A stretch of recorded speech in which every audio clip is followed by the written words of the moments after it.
In the bustling heart of Mumbai, India's entertainment capital, dreams are born and broken every day. But in May 2008, a dream turned into a nightmare. A young rising television executive vanished without a trace.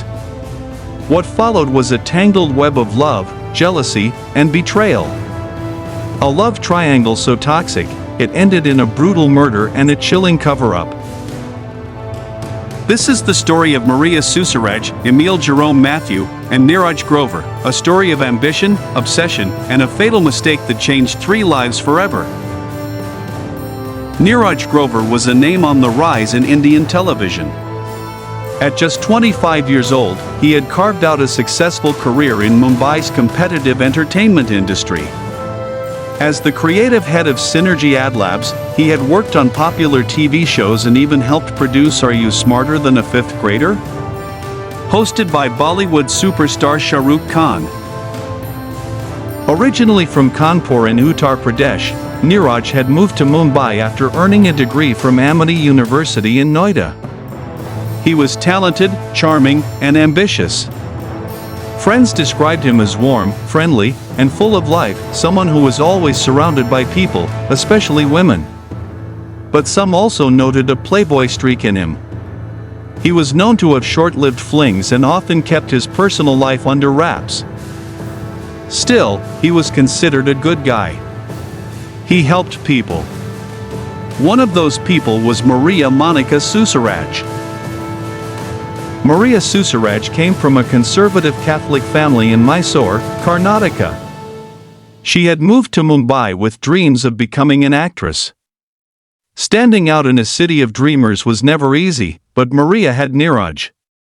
He helped her settle in, took her to auditions, and introduced her to people in the industry. Their bond deepened. Some say it was just friendship. Others insist there was more. Perhaps it started as friendship laced with a hint of attraction, the kind that lingers in the air, never quite spoken, but always there. They spent a lot of time together. And while Neeraj dated other women, he seemed to always have time for Maria. He even helped her get a role with Balaji Telefilms, one of the biggest production houses in India, but Maria had another man in her life. A man who would later change everything. Emil Jerome Matthew was a Navy lieutenant stationed in Kochi.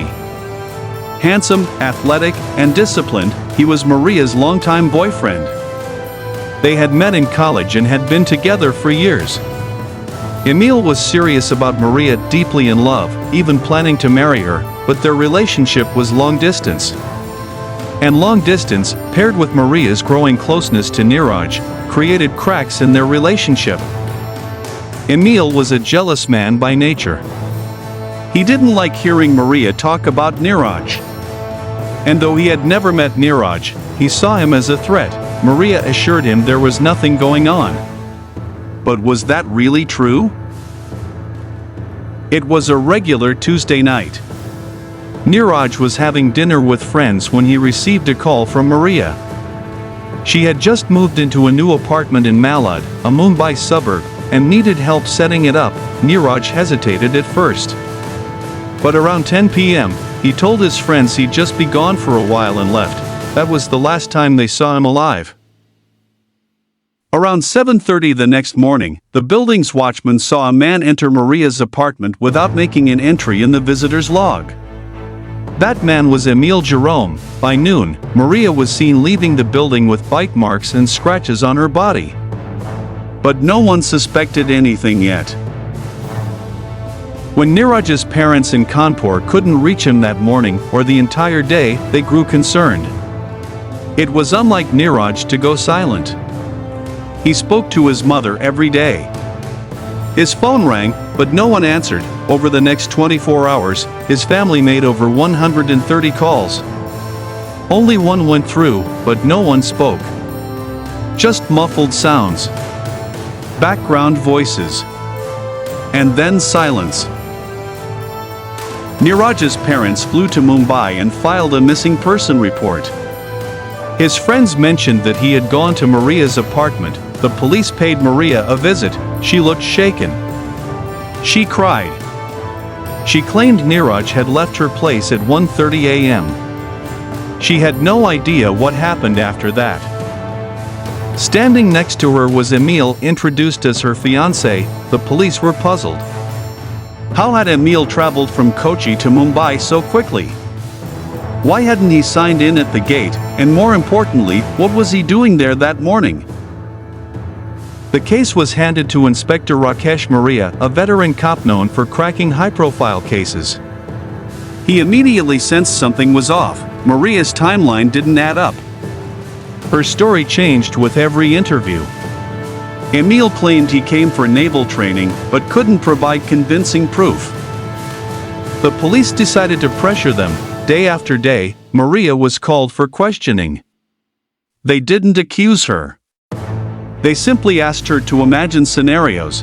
What do you think happened to Neeraj? Where do you think he went? Eventually, the pressure broke her. Maria confessed. According to Maria, Emil had flown to Mumbai after hearing Neeraj's voice in the background during a call. He was furious. He believed Maria was cheating. When he entered Maria's apartment on the morning of May 7th, he found Neeraj sleeping in her bedroom. In a blind rage, Emil grabbed a knife from the kitchen and stabbed Neeraj repeatedly. One blow was so vicious, it caused Neeraj's intestines to spill out. Neeraj died on the spot. Then came the most horrific detail of all. Maria alleged that after killing Neeraj, Emil raped her beside his dead body. And when she tried to shower, he did it again. This claim would later be disputed in court. But for now, the police had a murder and 2 suspects. After the murder, the couple worked together to clean the crime scene. They changed the bedsheets, scrubbed the walls, disposed of bloody clothes, but they had one massive problem: the body. They couldn't leave it in the house. And neither of them owned a car. So Maria contacted a friend, Kiran Shrayan, and borrowed his blue-gray Santro, claiming she needed it for shopping. They cut Neeraj's body into pieces, stuffed them into plastic bags and a duffel bag, loaded them into the car, and drove to a forest area near Manor Village. There, they poured petrol over the remains and set them on fire. They thought the nightmare was over. They were wrong. The police kept digging. They recovered phone records showing that Neeraj's phone had been active near Andheri, not Dadar, as Maria had claimed. They traced a call that had accidentally connected, most likely when Maria unknowingly answered while trying to silence the phone. They interviewed Kiran, who confessed that Maria and Emil had borrowed his car that day. He remembered seeing scratch marks on her arms. And he noticed how nervous she was. Even worse, the car still had traces of blood in the trunk. The evidence was damning. Emil and Maria were arrested and charged with murder, destruction of evidence, and conspiracy. But the courtroom drama was just beginning. Maria's lawyers claimed she was a victim, traumatized and raped by Emil, forced to help cover up a murder she didn't commit. Emil's lawyers argued he acted in a fit of rage, a crime of passion, not premeditation. They said Maria seduced Neeraj and provoked Emil intentionally. The media dubbed it the love triangle murder. The nation watched, horrified. In 2011, the court delivered its verdict. Emil Jerome was found guilty of culpable homicide not amounting to murder and sentenced to 10 years in prison.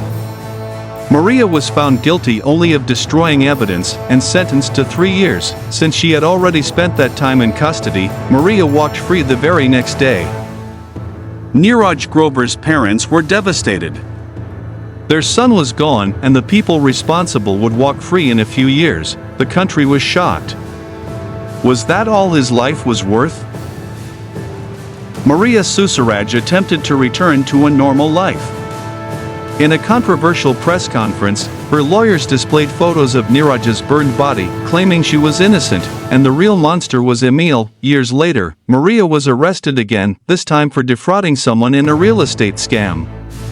Some said she never changed. Emil served his sentence and was released after 10 years. He lives a low-profile life today. Neeraj never got a second chance. What makes a person snap? Is it love? Jealousy? Possession, the Maria Susairaj case remains one of India's most haunting true crime stories, not just because of the murder, but because of the chilling aftermath. A young man with a bright future. A woman chasing stardom. A man in love. Consumed by rage, and a country that watched it all unfold. This was not just a crime, it was a tragedy.